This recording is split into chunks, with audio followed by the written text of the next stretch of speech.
Have you ever seen an ad and just felt this pull, this almost irresistible urge to buy something? Well, today we are going to crack that code. We're diving into Eric Whitman's incredible book, Cash Advertising, to uncover the deep psychological principles that drive pretty much every single purchase you've ever made. You know, this quote from ad researcher Daniel Starch just hits the nail on the head. It points out the single biggest mistake that so many businesses make. They talk about themselves, their history, their amazing offices, their awards. But here's the hard truth. Your customers, they just don't care about any of that stuff. Okay, so if people don't care about your company, what do they actually care about? Well, the answer is buried deep inside our own DNA, in our most basic, primal human desires. Whitman calls these the Life Force 8, or LF8 for short, and you can think of them as the fundamental operating system for every single one of us. These aren't things we learn to want, they are biological drives we are born with, and they're quietly pulling the strings on almost every decision we make. I mean, just look at this list. Look how raw these are. We're talking about the basics: survival, love, safety, being accepted. These aren't just passing thoughts. They're powerful. They're unstoppable forces. And you better believe the most effective advertising in the world taps directly into these drives. And the impact? It's absolutely staggering. Check out these real-world examples from the book. They changed a book title from the vague Fleece of Gold to Quest for a Blonde Mistress, which taps right into that desire for sexual companionship, and sales jumped tenfold. Tenfold!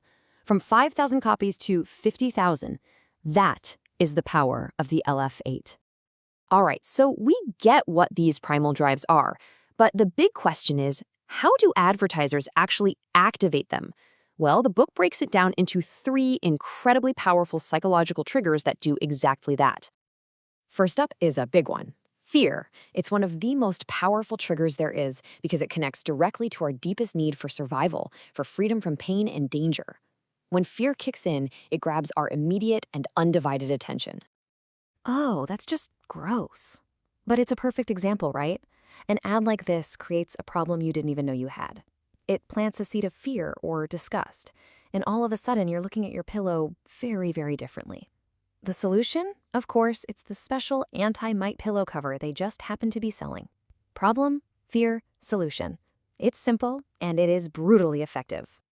Okay. Trigger number 2 is something the book calls egomorphing.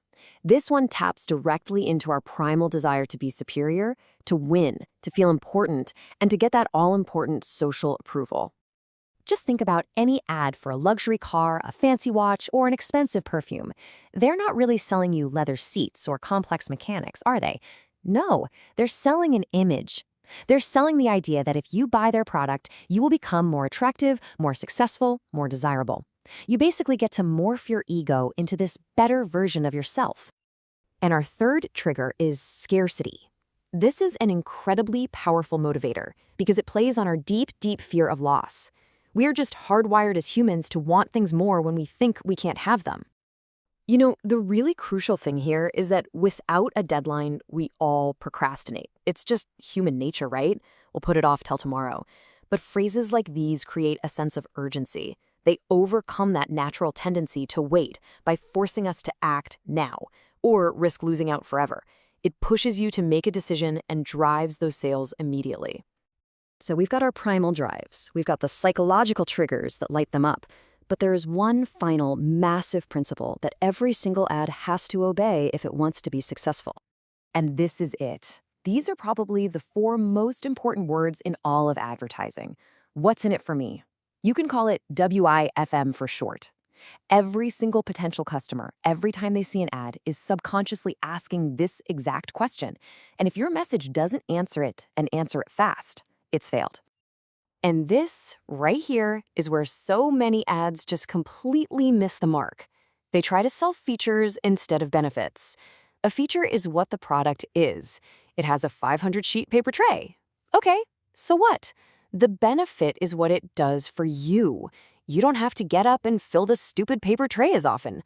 That's the answer to what's in it for me. This phrase just sums it all up perfectly. Nobody on Earth actually wants a shovel. What they want is the result that the shovel gives them, a hole. So always remember to sell the hole, not the shovel. Sell the end result, sell the benefit, sell the solution to your customer's actual problem. Now, as we're wrapping up, I think it's really important to keep this quote from the legend David Ogilvy in mind. All these psychological techniques we've talked about, they're just tools. They're neutral. They can be used ethically to promote amazing products that genuinely help people, or they can be used to manipulate.